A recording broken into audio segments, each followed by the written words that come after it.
কারি আব্দুল বাসেত রহমতুল্লাহ আলাইহি আল্লাহর কাছে বলে, আলী মালিক, এমন একটা মসজিদে আমি হাজির হয়ে গেলাম আল্লাহ, এমন একটা মসজিদে তুমি আমাকে হাজির করে দিলা রে আল্লাহ, যেই মসজিদ থেকে এখন আমি বের হয়ে যাওয়া, গুনাহ থেকে বেঁচে থাকা আমার জন্য বড়ই কঠিন। হে মালিক, আজকে এই গুনাহ থেকে আমি তোমার কাছে সাহায্য চাই, মেহেরবানি করে মারাত্মক গুনাহ থেকে তুমি আমাকে হেফাজত করো। সাহায্য চাইলে রাস্তা খুলে দেয় কে? জোরে বলেন আল্লাহ। সবাইকে যখন বললে 1 মিনিট করে বক্তব্য দিবে, সবাই 1 মিনিট পরিচয় দিবে, 1 মিনিট বক্তব্য দিবে। কারি আব্দুল বাসেত রহমতুল্লাহ আলাইহি আল্লাহর কাছে বলেন, মালিক 1 মিনিট কি বক্তব্য দিব আমি কোনো বক্তব্য জানি না, মেহেরবানি করে আপনি আমার কণ্ঠের মধ্যে আমার একটা শক্তি দান করো, যাতে করে আমি তোমার কোরআনকে উজাড় করে তেলাওয়াত করতে পারি। কারি আব্দুল বাসেত রহমতুল্লাহ আলাইহি চক্ষু বন্ধ করে আল্লাহর কালাম তেলাওয়াত শুরু করে দিলেন। বিসমিল্লাহির রহমানির রহিম, ইয়াসিন ওয়াল কুরআনিল হাকীম। আল্লাহ কালাম তেলাওয়াত করতেছে। 1 মিনিট আর 2 মিনিট নয়, 30 মিনিট, 35 মিনিট, 40 মিনিট পর্যন্ত পৌঁছে গেল। কারি আব্দুল বাসেত রহমতুল্লাহ আলাইহি আল্লাহর কালাম তেলাওয়াত অবস্থায় মিশরের রাষ্ট্রপ্রধান পিঠের মধ্যে হাত দিয়ে বলে, আরে কারি সাহেব, আপনি আপনার তেলাওয়াত বন্ধ করে দেন। বলে, কেন? কারি সাহেব যখন তেলাওয়াত বন্ধ করে দিলেন, চক্ষুগুলো দেখিলেন সমস্ত খ্রিস্টান রাজ্যের খ্রিস্টান মন্ত্রীদের চোখ দিয়া বৃষ্টির ফোঁটার মতো ঝর ঝর করে পানি পড়ে। মিশরের রাষ্ট্রপ্রধান জিজ্ঞাসা করে, এরে খ্রিস্টান রাজ্যের সমস্ত মন্ত্রীরা, এই কোরআনের কোন অর্থ তোমরা বুঝেছো কিনা? বলে, না, আমরা বুঝি নাই। বলে, কোরআনের কোন মর্যাদা সম্পর্কে তোমাদের জানা আছে কিনা? বলে, না, জানা নাই। কোরআনের কোন মুজিজা সম্পর্কে তোমাদের জানা আছে? বলে, না, জানা নাই। তাহলে কেন তোমরা কান্নাকাটি করো? তোমাদের চোখের মধ্যে কেন পানি দেখা যায়? খ্রিস্টান রাজ্যের প্রধান ডাকতে বলে, রে মিশরের রাষ্ট্রপ্রধান, প্রতিনিয়ত মনের মধ্যে আমাদের অনেক দুঃখ, অনেক কষ্ট, এই দুঃখ কষ্টকে ভুলে থাকার জন্য প্রতিনিয়ত এরকম ভাবে আমরা গানের আসর করে থাকি, মদের আসর করে থাকি। রে মিশরের রাষ্ট্রপ্রধান, এই কোরআনে কারীম তেলাওয়াতের পর চোখ দিয়ে কেন পানি আসছে আমাদের জানা নাই।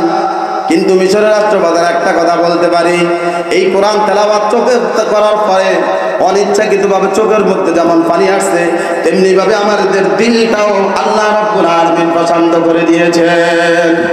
রে মিশরের রাষ্ট্রপ্রধান, একটা কথা বলি, আল্লাহর কসম করে বলছি, এরকম কারি যদি আমাদের দেশে থাকতো, তাহলে সমস্ত মদের অনুষ্ঠানকে বাদ দিয়া আল্লাহর কোরআনের অনুষ্ঠান চালু করে দিতাম। কারীম ব্যতীত কেউ পরিপূর্ণ আলো পেতে পারে না, কোরআনে কারীম ব্যতীত কেউ পরিপূর্ণ সঠিক রাস্তা পেতে পারে না। একমাত্র সঠিক রাস্তা যদি কেউ পেতে চায়, তাহলে কোরআনে কারীমে বান্দাকে সঠিক রাস্তা দেখাইতে পারে। আরবে আল্লাহর নবী সাল্লাল্লাহু আলাইহি ওয়াসাল্লাম আরবের লোকদেরকে বর্বরতার থেকে ফিরে আনার জন্য তারা একে অপরকে সামান্য কিছু ভেজাল নিয়ে বছরকে বছর ঝগড়া করত। ছোট ছোট বাচ্চাদেরকে তারা জীবন্ত পুঁতে ফেলতেও তারা আল্লাহর ঘর খানায় কাবার ভিতরে আল্লাহকে ইলাহা নামে আর অনেকগুলা ইলাহা ঢুকায় রাখছে, আল্লাহকে মানত না। এদেরকে সংশোধন করার জন্য আল্লাহ রাসূল সাল্লাল্লাহু আলাইহি ওয়াসাল্লাম কোন গুহায় ধ্যান করেছিলেন? বলে না, হেরা গুহায়। কোন গুহায়? এর আগে একটা হিলফুল ফুতুল সংগঠন করেছেন, পরিপূর্ণ সমাধান দিতে পারেন নাই। আল্লাহ রাব্বুল আলামিন বলেন, ইয়াহদি বিহিল্লাহু মান ইত্তাবা'a রিদওয়ানাহু সুবুলাস সালাম ওয়া ইখরিজুহুম মিনাল যুলুমাতি ইলান নূর। ও নবী, আপনার কাছে অনেকগুলা পথ, অনেকগুলা মত, এই পথগুলা থেকে কোরআনে কারীম এমন একটা পথ আপনাকে দেখাইবে, যেই পথ দ্বারা আপনি মানুষকে অন্ধকার থেকে আলোর দিকে নিবে। সুতরাং কোরআনে কারীম ব্যতীত কেউ পরিপূর্ণ আলো পেতে পারে না, কোরআনে কারীম ব্যতীত কেউ পরিপূর্ণ সমাধান পেতে পারে না, কোরআনে কারীম ব্যতীত কেউ সঠিক রাস্তা পেতে পারে না। এখানে অন্তরের দিশা, সঠিক রাস্তা, সঠিক সমাধান নেওয়ার জন্য বসে গেছেন। আল্লাহ রাব্বুল আলামিন বলে, বসে যাওয়ার জন্য একটা দাম আছে না নাই? বলেন। আল্লাহ রাব্বুল আলামিন বলেন, হাবিব, যারা এই মসজিদে বসে গেছে তাদের জন্য একটা ঘোষণা দেন। বলে, কি ঘোষণা? আল্লাহ রাব্বুল আলামিন বলেন ওয়াবাশশিরিল লাযীনা আমানু ওয়া আমিলুস সালিহাত, যারা ঈমান এনেছে এবং তাদের আমলে সালেহ করছে, আমি আল্লাহ তাদের জন্য আপনাকে সুসংবাদ দাতা করে দিলাম। আল্লাহর নবী সাল্লাল্লাহু আলাইহি ওয়াসাল্লাম জান্নাতের 23 বছর পর জান্নাতের সুসংবাদ দিচ্ছেন। মা লাহা আইনুন রাআত ওয়ালা উযুনুন সামিআত ওয়ালা খাতারা আলা কলবি বাশার। ও দুনিয়ার উম্মত, তোমার চক্ষুর দেখা যেখানে শেষ, আল্লাহর জান্নাত ওখান থেকে শুরু। তোমার অন্তর যেখান থেকে চিন্তা করতে পারে, আল্লাহর জান্নাত ওখান থেকে শুরু। তোমার কান দিয়ে যা শুনেছো, আল্লাহর জান্নাত ওখান থেকে শুরু। আল্লাহ রাসূল সাল্লাল্লাহু আলাইহি ওয়াসাল্লাম বলেন, দুনিয়ার উম্মতের মধ্যে সমস্ত উম্মতেরা যখন একসাথে জান্নাতে চলে যাবে, একজন তখন দেখবে আইরে একই জান্নাতে আসি, অমুক ভাইয়ের মর্যাদা এত বেশি, তার বিল্ডিংটা এত সুন্দর কেন? তাকে যখন জিজ্ঞাসা করা হবে, ও ভাই তোমার বিল্ডিং এত সুন্দর কেন, জান্নাতে তোমার এত মর্যাদা কেন? ডাক দিয়ে বলে অন্য কোনো কারণে না। ওই রকম ভাবে হাজী মহারাজ এরকম ভাবে কোরআনে কারিমের মাহফিল হয়েছে, দ্বীনের আলোচনা হয়েছে, আমি ওখান থেকে বসে গেছি, কোরআনের আলোচনা শুনেছি, যার কারণে আল্লাহ রাব্বুল আলামিন আজকে জান্নাতের মধ্যে আমাকে মর্যাদা দিয়ে দিয়েছে। তাহলে 1 নম্বর, কোরআন ব্যতীত আপনাকে সঠিক সমাধান কেউ দিতে পারবে না। পারবে কি পারবে না? কোরআন ব্যতীত কেউ সমাধান দিতে পারবে না? তো সবাই বলেন না যে দিতে পারবে। এই জন্য আমার একজন গায়ক অনেক কথা বলে গেছে, অনেক কথা ছিল, ওইদিকে আর যাব না। 2 নম্বর, কোরআনের কাছে 2 নম্বর সম্পর্কের যে প্রয়োজন ছিল, 1 নম্বর সম্পৃক্ততার প্রয়োজন বললাম, 2 নম্বর সম্পৃক্ততার প্রয়োজন হচ্ছে এই কোরআনের কাছে যদি আসতে হয়, কোরআনের কাছে যদি না আসি তাহলে জীবনের উদ্দেশ্য জানা যাবে না। আল্লাহ রাব্বুল আলামিন যে আমাদেরকে একটা জীবন দান করেছেন, হায়াতে তয়্যিবা দান করেছেন, সুন্দর একটা দেহের মালিক বানাইছেন। এত সুন্দর জীবন দান করার পর রব্বুল আলামিন যে জীবন দান করেছেন, এর কোনো উদ্দেশ্য আছে কিনা বলেন? জোরে বলেন, আছে না নাই?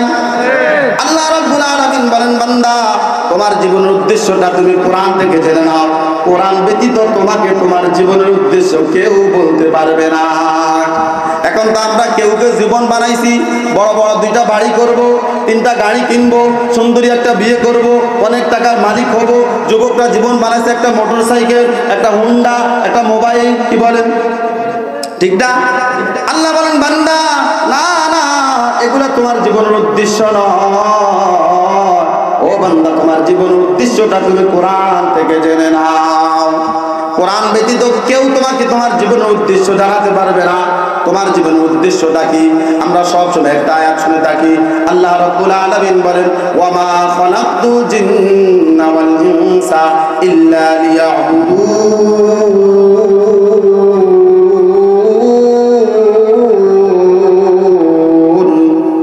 আল্লাহু আকবার বলেন। আল্লাহ রাব্বুল আলামিন বলেন, আমি জিন এবং ইনসানদেরকে সৃষ্টি করছি ইবাদতের জন্য, কিন্তু ইবাদতের জন্য সৃষ্টি করছি এখানেই কিন্তু শেষ নয়।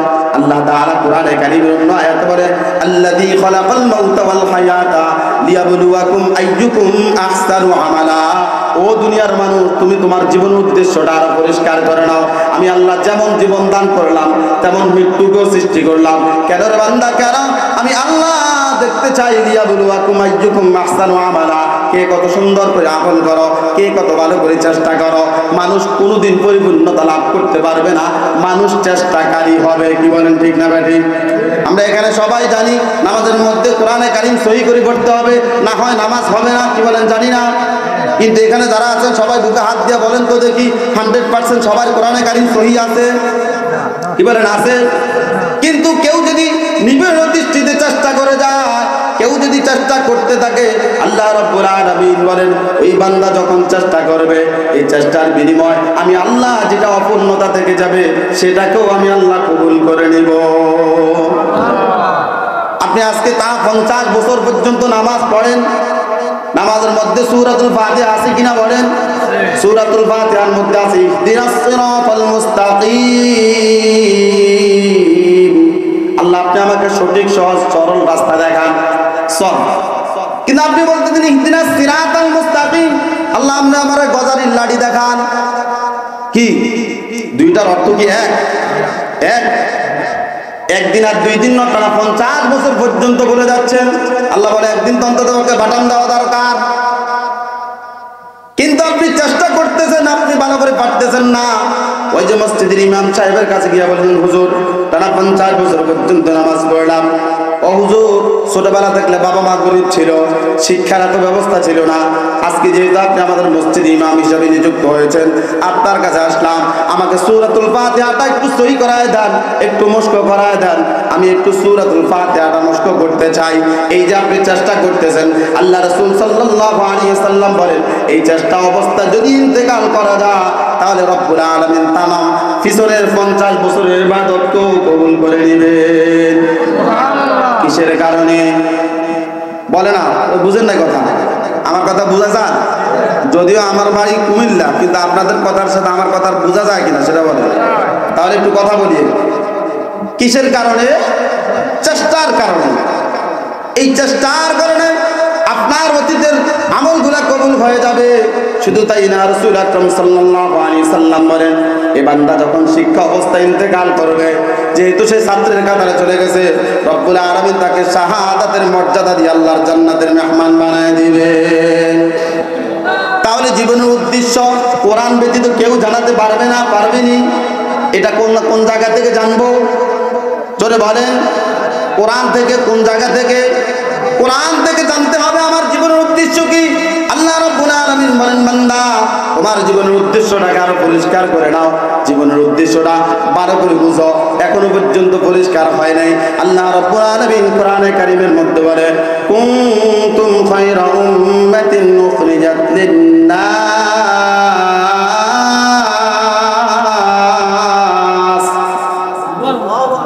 তা'মুরুনা বিল মা'রুফ ওয়া তানহাউনা আনিল মুনকার। আল্লাহ রাব্বুল আলামিন পয়গম্বর ইব্রাহিম আলাইহিস সালাতু ওয়াস সালামের উম্মতকে শ্রেষ্ঠ বলে ঘোষণা দেয় নাই। আল্লাহ রাব্বুল আলামিন পয়গম্বর মুসার উম্মতকে শ্রেষ্ঠ বলে ঘোষণা দেয় নাই। আল্লাহ রাব্বুল আলামিন বলেন, কুনতুম খায়রা উম্মাতিন উখরিজাত লিন-নাস, ও উম্মতি মুহাম্মদী, আমি আল্লাহ তোমাদেরকে দুনিয়ার জমিনে সবচাইতে শ্রেষ্ঠ বলে ঘোষণা দিলাম। তোমরা এই শ্রেষ্ঠ উম্মত আল্লাহর জান্নাতে। আল্লাহ রাব্বুল আলামিন বলেন, আমার জান্নাত যেদিন সূচনা হবে, যেদিন জান্নাতের দরজা খোলা হবে, আল্লাহ রাসূল সাল্লাল্লাহু আলাইহি ওয়াসাল্লাম ব্যতীত কেউ জান্নাতে আগে প্রবেশ করতে পারবে? জোরে বলেন, আপনাদের মতে কি পারবে? পারবে না। একবার জিবরাইল আমিন আল্লাহ রাসূল সাল্লাল্লাহু আলাইহি ওয়াসাল্লামের এসে হাত ধরলেন। হাত ধরে দেখেন, ইয়া রাসূলুল্লাহ, ওই যে দেখেন জান্নাতের দরজা, এই দরজা দিয়ে আপনার উম্মত প্রবেশ করবে, এটা কি অর্ধেক দ্বারা আপনার উম্মত ভরে যাবে? হযরত আবু বকর সিদ্দিক রাদিয়াল্লাহু তাআলা আনহু ডাক দিয়ে বলেন, ইয়া রাসূলুল্লাহ, ইয়া হাবিবাল্লাহ, জান্নাতে যখন আপনি আপনার উম্মতকে নিয়ে যাবেন, আমি কি আপনার সাথে থাকবো নাকি? আল্লাহ রাসূল সাল্লাল্লাহু আলাইহি সাল্লাম বললেন, আবু বকর, জান্নাত যেদিন সূচনা হবে, আমি মুহাম্মদের আগে কেউ জান্নাতে প্রবেশ করবে না। উম্মতের মাঝে আবু বকরের আগে কেউ জান্নাতে প্রবেশ করতে পারবে না। তাহলে শ্রেষ্ঠ উম্মত বলে ঘোষণা দিলেন কে? জোরে বলেন কে?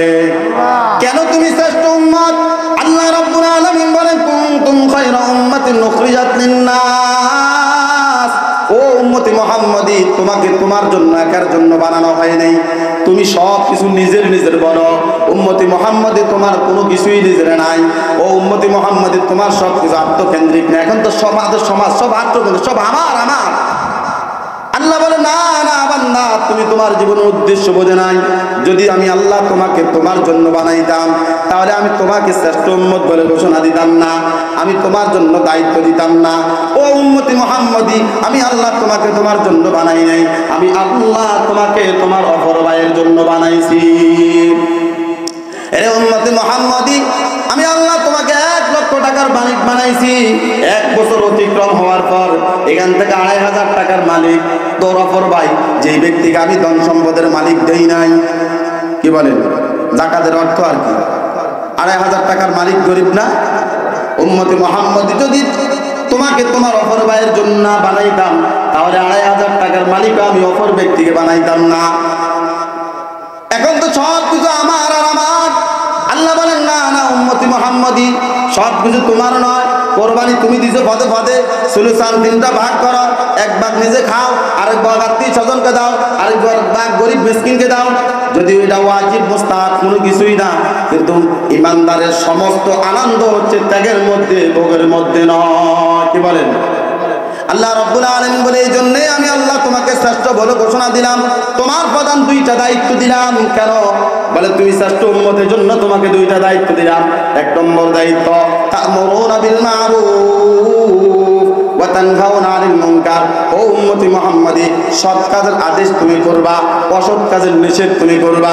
নামাজের দিকে মানুষকে তুমি ডাকবা, আযানের দিকে মানুষকে তুমি ডাকবা। এখন যদি সৎ কাজের আদেশ করা হয়, কেউ যদি বারণ করে, এটা আপনার কাজ নয়, এটা হুজুরদের কাজ। আসলে সৎ কাজে আদেশ করা হুজুরদের কাজ না, ইমানদারের কাজ। জোরে বলেন, কার কাজ? ইমানদারের কাজ। অসৎ কাজে নিষেধ করা, বলে এটা অমুক দলের কাজ। অসৎ কাজের নিষেধ করা দলের কাজ না, ইমানদারের কাজ। আল্লাহ বলেন, বান্দা তোমাকে আমি আল্লাহ ইমানদার হিসেবে এই দুইটা দায়িত্ব তোমাকে দিলাম। তাহলে দ্বিতীয় নম্বর উদ্দেশ্য, মানুষের জীবনের উদ্দেশ্য যদি জানতে হয়, তাহলে আসতে হবে কিসের কাছে? জোরে বলেন, কিসের কাছে? কোরআনের কাছে আসতে হবে। কোরআন ব্যতীত কেউ আপনাকে জীবনের উদ্দেশ্য জানাতে পারবে না। কোরআন ব্যতীত কেউ আপনাকে জীবনের উদ্দেশ্য বলতে পারবে না। কেউ যদি নিজের জীবনের উদ্দেশ্য জানতে চায়, তাহলে তাকে আসতে হবে কোরআনের কাছে। 3 নম্বর, আল্লাহ রাব্বুল আলামিন যে জীবন দান করলেন, এই জীবনের একটা সত্যতার অনুভব আছে। সত্যতার অনুভব যদি কেউ জানতে চায়, তাহলে আসতে হবে তাকে কোরআনের কাছে। কিসের কাছে? জোরে বলেন, কিসের কাছে?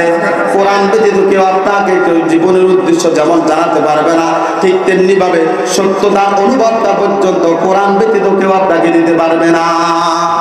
সত্যতার অনুভবটা কিভাবে দেয়? এখন তো আমাদের সমাজে সব টেনশন আর টেনশন, ফ্রাস্ট্রেশন, কোনো শুধু টেনশন দূর হয় না। অনেক সময় দেখা যায় কোনো ভাইকে যদি জিজ্ঞাসা করি, ভাই এত চিন্তা কিসের, কেন সিগারেট খান? বলে হুজুর অনেক টেনশনে আছি। আপনাদের সমাজে নাই? আমার অঞ্চলে আছে, জন্য বলতেছে, রাগ করতেছেন। হুজুর এত দূর থেকে আইসা আমাদেরকে আজকে খুব ভালো করে ঠাসাই যেতেছেন, ঠিক না? বলে হুজুর খুব টেনশনে আছি। একটু আপনাদের কাছে জানতে চাই, যত টেনশনে থাকুক না কেন, কোনোদিন সিগারেট তার টেনশন দূর করতে পারছে ভাই? বলেন বলেন। কিন্তু অনেক সময় দেখা গেছে টেনশনের কারণে গান শুনে। বলেন তো দেখি, গান কোনোদিন তার দিনের খোরাক দিতে পারবে? বলেন, একটা গান যদি একবার শোনা হয়, দ্বিতীয়বার আর শুনতে মন চায় না। তোর এটা পুরাণ হয়ে গেছে, বলি কি বলি না? পুরাণ হয়ে গেছে। কিন্তু প্রতিদিন মাগরিবের নামাজের জামাতে, ইশার নামাজের জামাতে, ফজরের জামাতে সূরাতুল ফাতিহা পড়া হয় কি হয় না? বলেন, কোনোদিন কি বিরক্ত লাগছে কিনা? বলেন, যতই পড়া হয় ততই তেলাওয়াত মজা লাগে, ততই দিলের মধ্যে শান্তি লাগে। এই জন্য সত্যতার অনুভব, দিলের শান্তি যদি পেতে চাই, তাহলে আসতে হবে কিসের কাছে? কোরআনের কাছে। কারি আব্দুল বাসিত রহমতুল্লাহ আলাইহির নাম শুনছেন সবাই? কারি আব্দুল বাসিত রহমতুল্লাহ আলাইহি তালাতা পর্যন্ত পাওয়া যায়। তো মিশরে তার জন্ম। মিশরের রাষ্ট্রপ্রধানের সাথে তার একটা ভালো সম্পর্ক ছিল। মিশরের রাষ্ট্রপ্রধান মাঝে মধ্যে তাকে বিভিন্ন সফরে নিয়ে যাইতেন। একবার এক খ্রিস্টান রাজ্যের মধ্যে সফরে যখন গেলেন, তো মিশরের রাষ্ট্রপ্রধান পরিচয় করা দেয়, ইনি আমার যোগাযোগ মন্ত্রী, ইনি আমার প্রতিমন্ত্রী, ইনি আমার অর্থমন্ত্রী। কারি আব্দুল বাসিত রহমতুল্লাহ এক পাশে দাঁড়িয়ে আছে, তার কোনো পরিচয় নাই। তো বলে, ইনি আপনার কোন মন্ত্রী যার কোনো পরিচয় নাই? বলে, তিনি আমাদের মন্ত্রী না, তিনি হচ্ছেন আমার দেশের ধর্মগ্রন্থ আবৃত্তি করতে পারে, তিনি হচ্ছে আমার দেশের একজন কারি। তো বলে ঠিক আছে। তখন তারা একটা মজলিস বসতো, ওই মজলিসের মধ্যে তারা মদ পান করবে আর মদটুকি দিয়ে নাচ গান করবে। কারি আব্দুল বাসিত রহমতুল্লাহ আলাইহি আল্লাহর কাছে বলে, আলী মালিক, এমন একটা মসজিদে আমি হাজির হয়ে গেলাম আল্লাহ, এমন একটা মসজিদে তুমি আমাকে হাজির করে দিলা রে আল্লাহ, যেই মসজিদ থেকে এখন আমি বের হয়ে যাওয়া, গুনাহ থেকে বেঁচে থাকা আমার জন্য বড়ই কঠিন। হে মালিক, আজকে এই গুনাহ থেকে আমি তোমার কাছে সাহায্য চাই। মেহেরবানি করে মারাত্মক গুনাহ থেকে তুমি আমাকে হেফাজত করো। সাহায্য সালের রাস্তা খুলে দেয় কে? জোরে বলেন, আল্লাহ। সবাইকে যখন বললে 1 মিনিট করে বক্তব্য দিবে, সবাই 1 মিনিট পরিচয় দিবে, 1 মিনিট বক্তব্য দিবে। কারি আব্দুল বাসিত রহমতুল্লাহ আলাইহি আল্লাহর কাছে বলে, মালিক 1 মিনিট কি বক্তব্য দিব? আমি কোনো বক্তব্য জানি না, মেহেরবানি করে আপনি আমার কণ্ঠের মধ্যে আমার একটা শক্তি দান করো, যাতে করে আমি তোমার কোরআনকে উজাড় করে তেলাওয়াত করতে পারি। কারি আব্দুল বাসিত রহমতুল্লাহ আলাইহি চক্ষু বন্ধ করে আল্লাহর কালাম তেলাওয়াত শুরু করে দিলেন। বিসমিল্লাহির রহমানির রহিম। ইয়াসিন ওয়াল কুরআনিল হাকীম। আল্লাহ কালাম তেলাওয়াত করতেছে। 1 মিনিট আর 2 মিনিট নয়, 30 মিনিট, 35 মিনিট, 40 মিনিট পর্যন্ত পৌঁছে গেল। কারি আব্দুল বাসিত রাহমাতুল্লাহ আলাইহি আল্লাহর কালাম তেলাওয়াত অবস্থায় মিশরের রাষ্ট্রপ্রধান পিঠের মধ্যে হাত দিয়ে বলে, আরে কারি সাহেব, আপনি আপনার তেলাওয়াত বন্ধ করে দেন। বলে, কেন? কারি সাহেব যখন তেলাওয়াত বন্ধ করে দিলেন, চক্ষু করে দেখিলেন সমস্ত খ্রিস্টান রাজ্যের খ্রিস্টান মন্ত্রীদের চোখ দিয়া বৃষ্টির ফোঁটার মতো ঝর ঝর করে পানি পড়ে। মিশরের রাষ্ট্রপ্রধান জিজ্ঞাসা করে, এরে খ্রিস্টান রাজ্যের সমস্ত মন্ত্রীরা, এই কোরআনের কোন অর্থ তোমরা বুঝেছো কিনা? বলে, না, আমরা বুঝি নাই। বলে, কোরআনের কোন মর্যাদা সম্পর্কে তোমাদের জানা আছে কিনা? বলে, না, জানা নাই। কোরআনের কোন মুজিজা সম্পর্কে তোমাদের জানা আছে? বলে, না, জানা নাই। তাহলে কেন তোমার কান্নাকাটি করো? তোমাদের চোখের মধ্যে কেন পানি দেখা যায়? খ্রিস্টান রাজ্যের প্রধান ডাকতে বলে, রে মিশরের রাষ্ট্রপ্রধান, প্রতিনিয়ত মনের মধ্যে আমাদের অনেক দুঃখ, অনেক কষ্ট। এই দুঃখ কষ্টকে ভুলে থাকার জন্য প্রতিনিয়ত এরকম ভাবে আমরা গানের আসর করে থাকি, মদের আসর করে থাকি। এরে মিশরের রাষ্ট্রপ্রধান, এই কোরআনে কারীম তেলাওয়াতের পর চোখ দিয়ে কেন পানি আসছে আমাদের জানা নাই। কিন্তু মিশরের রাষ্ট্রপ্রধান একটা কথা বলতে পারি, এই কোরআন তেলাওয়াত চোখে করার পরে অনিচ্ছাকৃতভাবে চোখের মধ্যে যেমন পানি আসছে, তেমনি ভাবে আমাদের দিলটাও আল্লাহ রাব্বুল আলামিন প্রশান্ত করে দিয়েছেন। এরে মিশরের রাষ্ট্রপ্রধান, একটা কথা বলি, আল্লাহর কসম করে বলছি, এরকম কারি যদি আমাদের দেশে থাকতো, তাহলে সমস্ত মদের অনুষ্ঠানকে বাদ দিয়া আল্লাহর কোরআনের অনুষ্ঠান চালু করে দিতাম। মুহতারাম হাজরিন, তাহলে দিলের প্রশান্তি লাভ করতে চাইলে আসতে হবে কিসের কাছে? কোরআনের কাছে। কোরআন ব্যতীত আপনার দিলের মধ্যে প্রশান্তি আসতে পারে? 5টা প্রয়োজনের কয়টা প্রয়োজন বললাম? বলেন, কয়টা প্রয়োজন? 3টা মুখস্থ করে না। বাড়িতে গিয়ে যদি কেউ জিজ্ঞাসা করে, হুজুর কি বলছে, তো বলতে তো পারি না, ঠিক না? 1 নম্বর প্রয়োজন জীবন। আল্লাহ তাআলা যে দান করছে, সর্বপ্রথম আমাকে আল্লাহ রাব্বুল আলামিন যে জীবন দান করছে, জীবনের উদ্দেশ্য আছে না? সর্বপ্রথম জীবনের উদ্দেশ্য হচ্ছে, আমি যদি কোরআনের কাছে না আসি তাহলে সঠিক রাস্তা, সঠিক পথ পাবো না। 2 নম্বর, আমাকে আল্লাহ তাআলা যে জীবন দান করছেন, এই জীবনের একটা উদ্দেশ্য আছে। উদ্দেশ্য জানতে হলে আসতে হবে কিসের কাছে? কোরআন ব্যতীত কেউ আমার জীবনের উদ্দেশ্য বলতে পারবে না। 3 নম্বর, জীবনের যে আল্লাহ তাআলা জীবন দান করলেন, এটা একটা সত্যতার অনুভব আছে। এই অনুভব যদি পেতে চাই তাহলে আসতে হবে কিসের কাছে? কোরআন ব্যতীত সত্যতার অনুভব কেউ দিতে পারে? বাকি 2টা বলতে পারলাম না, ইশার জামাত আরম্ভ হয়ে যাবে, এখন আযান হয়ে যাবে। যেই কথাগুলো বলছি, 3টা কথার উপর আল্লাহ তাআলা আমাদেরকে আমল করার